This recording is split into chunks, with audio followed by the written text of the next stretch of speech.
Hello, and welcome to another special edition of the hashtag Am Writing podcast, The Working Bookshelf, aka hashtag Am Reading While Writing.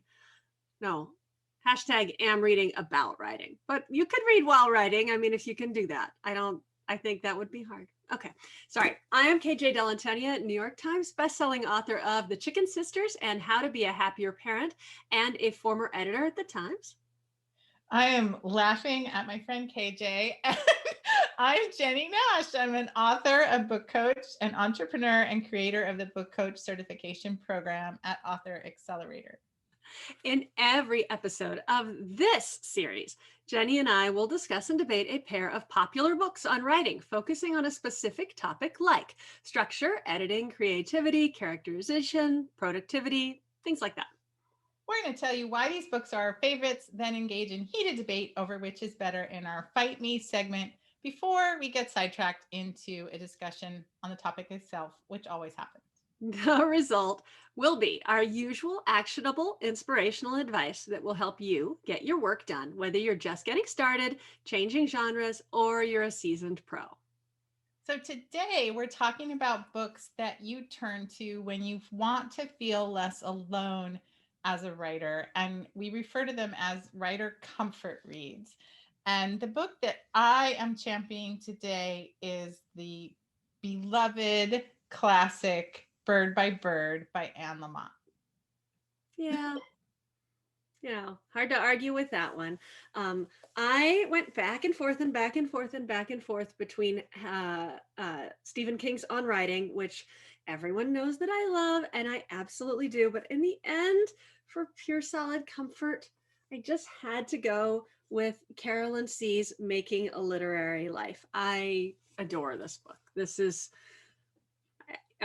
just like, yeah, it's a book of my heart. It came out in 2002. I probably bought it about then. So I probably bought it about 5 years later. So this has been like sort of with me from the very beginning of my writing career, and I love it. Well, and I love that you said that, because what we're actually doing here on this mini series is talking about the books that we love and that we return to. And that's what's so magical about books, is that they are there for you throughout.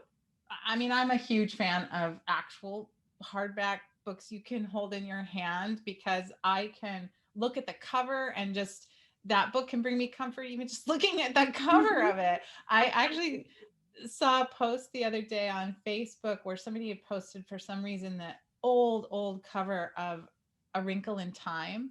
It's like the book I had as a child, and you're just like, the one with like the yellow and yeah, I have that one too, with the rainbow and yeah. And you just feel the surge of love for the book. And as for writers, we talk about the working bookshelf, and for writers, books are the thing, and we go back to them again and again and again and again. And we talk about dog earing. I mean, my copy of Bird by Bird is just so roughed up, and it's underlined, and it's, at different times I've seen different things and noticed different things and loved different things. And I couldn't find mine. I thought it was up here, but I haven't. Oh, actually, no, that's something else. Yep. No, I couldn't find mine, but I know it's here somewhere. Right. And just being able to hold these books in your hand and return them again and again is so comforting. So what do you find comforting about Making a Literary Life? So I went back and reread most of it, which was a wonderful experience. So it's all kinds of things, but at the heart, what I found most comforting about it is the sheer solid generosity of this book. It is generously giving to the reader, and it is also about generously giving to others. It's being a part of a literary community. So we've talked about a ton of books that were about, editing and productivity and how to do things better. This is about how to be a better literary citizen as well as a better writer. I mean, there's plenty in here about writing, but what's really the core of this is, if you feel like you don't have a writing community, the subtitle is Advice for Writers and Other Dreamers, but it's really, it's the title, Making a Literary Life. So if you feel like you don't have a community, this is an instruction manual on building one. It's a little out of date because it just doesn't, talks about email, but, social media didn't exist. So, but you can take the advice and extrapolate. If you extrapolate that same generous attitude towards your social media usage, you're going to have a literary community very quickly. Well, that idea gets at the root of something that I think every writer struggles with, which is this scarcity mindset. Like, oh, if my friend gets an agent, I'm not going to get an agent. Or if my friend gets a book deal when she's 22 years old, I've lost because I didn't get mine until I was 33. Or, like the whole sort of competitive aspect of what we do. We're human, and it's impossible not to sometimes feel that way or do that. But I have found, without a doubt, that the writing community or the publishing community, whatever you want to call it at large, is so generous and warm and uplifting on an individual case, person by person basis. If we look collectively sometimes at it, there's exclusions and problems and whatever, but I'm just talking about individuals that you might meet. Yes. And the idea of generosity and uplifting, and that there's room for all the people and all the stories, and whoever is out there listening that doesn't feel like they're part of that, there's room for you. Yeah. And there's just, there's welcoming room, there's joyful room. There's so much. But you have to work for it. Like you need to do things. It's not just something you can step into. And so what I love about this is that she's just so she's focused on stuff that nobody else writes about, like feeling like a writer. And people talk about believing in yourself as a writer, but they're really talking about like this part of it. And she's talking more like about this part of it, like what kind of hat does when you imagine yourself as a writer, she's like, I imagine I'm wearing a cape, so I'm gonna get a cape. And then she takes a bunch of famous writer and she's like, I think Amy Tan must have imagined that a writer carried around 2 tiny dogs in her handbag because that's what she does. Or somebody else has bodyguards, and Maya Angelou had bodyguards. She's like, Maya Angelou clearly said, I'm gonna get me some bodyguards. And that's just how awesome is that, right? And I love when she says, when you look at that cool author photo, that person doesn't just wander around in that hat.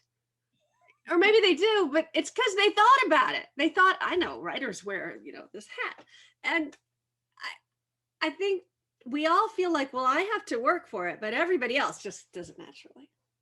Right. And it's the kind of work you're talking about, not words on the page, not sitting at the desk doing the thing, that being in a literary citizen part too. Like, this book was written before social media was really a giant thing, I would say. It wasn't, 2002 wasn't a thing at all. It wasn't a thing at all, right? And now I sometimes can see this play out. There's people on the internet who you can follow and encounter who are you can tell they're good literary citizens just by their behavior and what they do. And then there's people who are sort of always shouting about their work or their book, or like, buy my thing, or I have a new book, or cover reveal, or oh my gosh, you guys, this is happening, and there's time and space for those things. But I think to spend most of your time lifting other people up, leaving reviews for authors that you love. Dan Blank often talks about, Dan Blank at We Grow Media, who is friends of both of ours. He often talks about, if you love a book, write to the author. They want to hear that. And you forget that sometimes. Even famous big deal authors want to hear that. That's what we're part of her deal, right? She says your job as a writer is 1,000 words a day and one, I think she calls them graceful notes, or yeah, I think that's right. Yeah, she's got a funny little phrase for them. Charming note, one charming note. I think she wants you to do a charming note every day, which would be even easier now because you could do a charming email or a charming DM. Yeah. Right. And that's the whole idea. People get freaked out about building platform or, building an audience or blah, blah, blah. And it's really just being a good literary citizen. Yeah. And you do it before you're asking for anything, you start when you don't want, you are asking for something. You're saying, please see me as part of your world. That's not a lot. You're not saying, please blurb my book. Please read my, 100,000 word manuscript. Please invite me over for coffee so we can talk about our careers. You're not saying that. You're saying, thank you. I really enjoyed your book.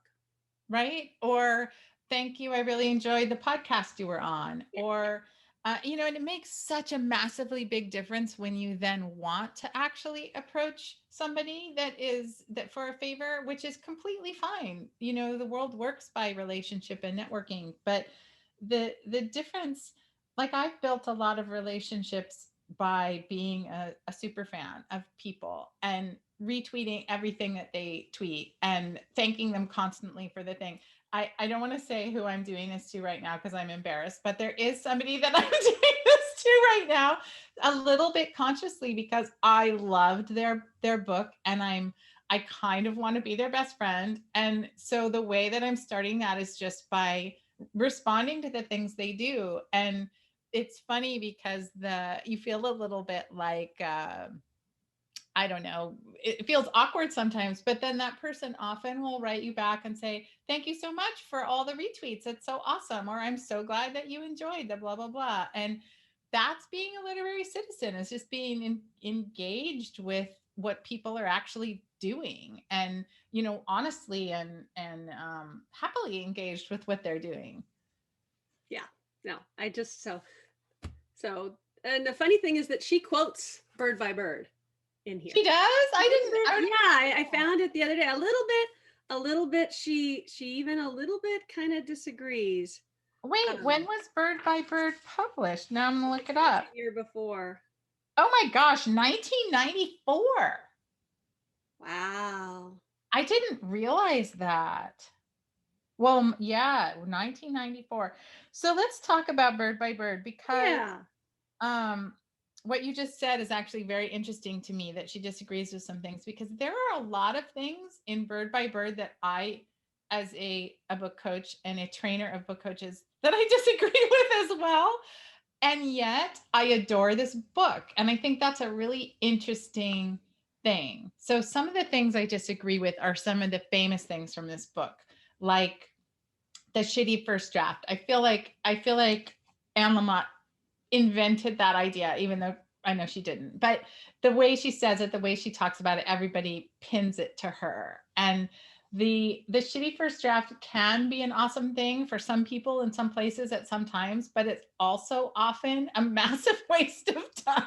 Mm-hmm. And a lot of what I teach and do is to get people to stop before they write a shitty first draft. So I mean, I know you have thoughts about that. So before I go on to the other things I disagree with, do you want to talk about that? Well, I feel that I have reinterpreted the shitty first draft after writing a couple of genuine shitty first drafts in which there's, 80,000 words of shitty first draft.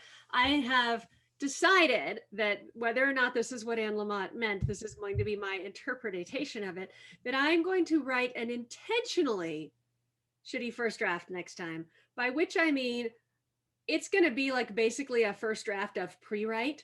It's going to say, and here they get in the car and go to Los Angeles. I'm not going to get them into the car and do, like, I have a tendency to work out all those details on scenes that I don't end up needing. So I am going to, I'm basically going to not allow myself to use dialogue tags. I'm going to be just because I'm going to work out the core of the story and the emotional arc next time. I swear to God, it probably won't be easier, but maybe it will. We'll probably talk about that in our next episode a little bit, but so yeah, another thing that Anne Lamott famously talks about in Bird by Bird is that publishing is not the be all and the end all answer to everything, and not to hang your hat on being published and that it doesn't change very much for the writer. And I so deeply wish that I could believe that wholeheartedly. And there are Yeah. days that I do, but there's a really big difference between somebody who toils for 40 years and doesn't get published and somebody who toils and does. Right? So, Yeah. Yeah. Yeah. I think that's a nice way to look at it. But I think most of us are doing this because we want to be heard. yeah. And so the goal is to create something that is worthy of other people's attention. And Yeah. if we don't achieve that, um, then I mean, maybe that's not what you want of it, but I think most people do it. Yeah, Carolyn See has a little bit. Well, I think less so. She's pretty focused on like getting getting editors' attentions and the a variety of ways to go about that, and courting them and how to respond to rejection. I mean, she's got this whole Aikido approach to responding to rejection. Do you remember that? No, In rejection, no. you're supposed to like thank them, like immediately you sort of send it back and you say, thank you. Oh, it's instead of taking the energy. Yeah. So that the negative energy, so it's like at the same time as, we all know the rule that, okay, you get this one rejection, it goes out to the next thing, not in exactly the same form, because you almost certainly have to change it. But yeah, she's just like, respond graciously. I mean, she has all these funny things like, thank you for your bracing rejection, and thanks so much for the canned note. Maybe next time I'll get a real signature. Wouldn't that be cool? I mean, maybe you don't want to do that, but it's really funny, her approach to it, and I think that she's right. I mean, I have been an editor. I have rejected many, many, many, many, many people. I never liked doing it. Nobody, to my knowledge, likes doing it. But it has to be done. And I certainly didn't mind if people were like, thanks for reading or whatever. And it probably did help me to remember them. So we were talking about what we don't like about Bird by Bird, but the things that I love about this book and that cause me to return to it again and again and again, and cause me to give it, I've given this book to a lot of people, and I pulled it off my shelf and given a copy, just over the years to lots of people, because whenever somebody is feeling despair or doubt that they can't do this thing, or they're not capable enough, or that it's not for them, this book makes you feel as though it's possible to be a writer and to write a thing that other people want to read, and to do this, to have this dream come true. And she makes it not seem like pie in the sky, wave a magic wand kind of Mm-hmm. thing. But there are things you can do, and you can, she's got writing prompt ideas, and her little lens, put a little frame around it idea, and how to do the work, and how to respond to what's that, the radio call tag she talks about, Oh yeah, okay, fine. AW something F. It's like, um, are we allowed to say that word? I don't know. No, but I just kind of did. So But it's just like sorry. how to It's respond. KFK. It's KFKD Yeah, is the way that she puts it. And yeah, it's just the voice in your head that says, well, this sucks. Why are you even right, write? Nobody would be interested in this. All right. right. You thought And that, come on, this character is so not coming across as real. Like so that's what she is so brilliant at. And I just don't think there is anybody else that has been this brilliant at it, which is getting inside the head of a writer and Mhm. letting us see what's inside the head of a writer by letting us see what's inside her head. And it's the brilliance of a brilliant memoirist who can do that. And it's so hard to do what she pulls off. Yeah. And it's quite similar to the Carolyn See book in that way. In let me let you into what it's like to be this thing you want to be, and let me tell you the steps that you can take to do it. And in Bird by Bird's case, it's much more about the words on the page and getting Mhm. the work done, and sitting in the chair, and you just feel I often talk about this with the books you love. When you read a book and you feel like this writer knows me and sees me better than the people in my own family who I love and live with. Like when you feel that, like you were holding your book close to your heart, like when you feel that, like this book loves me because it knows me, it's like it gets me. That's why people love Bird by Bird, and why I love it is it makes you just smile, like this thing that we all want to do and that we're all trying to do and that we all love is delightful and amazing and transformative and doable, and she just makes it feel like, yes, you can be this thing. Does it mean anything that both of the books that we picked are as old as they are, or does it just mean we read them early in our career? Like, is there That anything is current that is such a in good this question. space? Such a good question. I feel like the current stuff is more really crafty. Well, I was going to say crafty and also what I would call tactical Yeah. tactics. Like, here's what you do. Here's how you. I'm thinking of the books, for example. We've not picked any books by Joanna Penn, and Joanna Penn has this whole suite of really great books for writers Super that are useful. very practical, right? It's like how to market a book, how to, I can't even think what they are right now. There's a ton of them, but um, it feels like that's the direction writing books have gone, is really. I mean, Save the Cat Writes a Novel is super tactical. 2K to 10K is super tactical. So, we've picked some in that direction, but Well, yeah, and I can't think of anything that I suspect that there's also an elephant in the room when somebody thinks, "Oh, I'm going to write an updated Bird by Bird," because it's like, there's Bird by Bird. It just got released in like I don't know what it was, 20th anniversary, 30th anniversary edition, and oh, Elizabeth Gilbert's Big Magic sort of kind of did that. So like, I'm going to play in this, yeah, that's the closest thing I can come up with. right? Like, I'm going to play in the sandbox with Anne Lamott and Elizabeth Gilbert. I mean, a lot of people probably can't climb that mountain, Right. So I The don't know. funny thing is Anne Lamott was not uber successful when she wrote that book. No, she was not. Is it before? It's before Operating Instructions.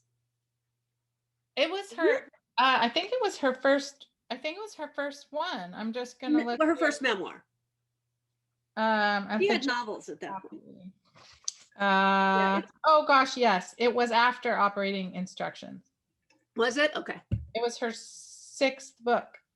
Yeah, I knew she had novels. So she had Operating Instructions and then she had Bird. Yeah, that of course she did because he's in it. Her son. Yeah. So I feel like there's no winner in this round. No, they're both wonderful. Which is kind of what always happens with us, but that's okay. We love No, I feel that I totally thropped you with one of the bestseller code. I won that one. That's probably true. You probably did. I will give you that for sure. I mean, I just think maybe I will claim to win this one, because I think if there's one book, you could only have one book, and it's about being a writer and living the writing life and getting the work done and becoming this thing that you want to be. I feel like it would have to be Bird by Bird. You're probably right, but one thing I claim with this one is that fewer people are going to have read it. So I am giving y'all more of a gift with this because you probably haven't read it. It's got a voice that's not dissimilar to Anne Lamott, and a very similar sort of tone, Vibe, yeah. humor, and yeah, I think it's one that maybe if you haven't read it, you can pick it up. And I mean, that's a very fair point. You got a lot of points for that point. So yeah. I get that. But Old comfort read, new comfort read that is not new. That's right. So we can end by saying, if you're ever feeling that you need comfort, or you're feeling alone, or you're feeling like it's never going to happen, turn to the books that make you feel good about the work, and let them comfort you so you can keep going. And tell us what they are. I would love to hear in the Facebook group, which is it's just plain Am Writing on Facebook, or reply if you get our weekly emails, which you should. Yeah, let us know, what are your writer comfort reads. I would love to hear about it. So next episode, we're going to talk about editing, books that Yes. help, that we turn to for editing help. All right. Well, that's it for this week. Until next week, keep your butt in the chair and your head in the game.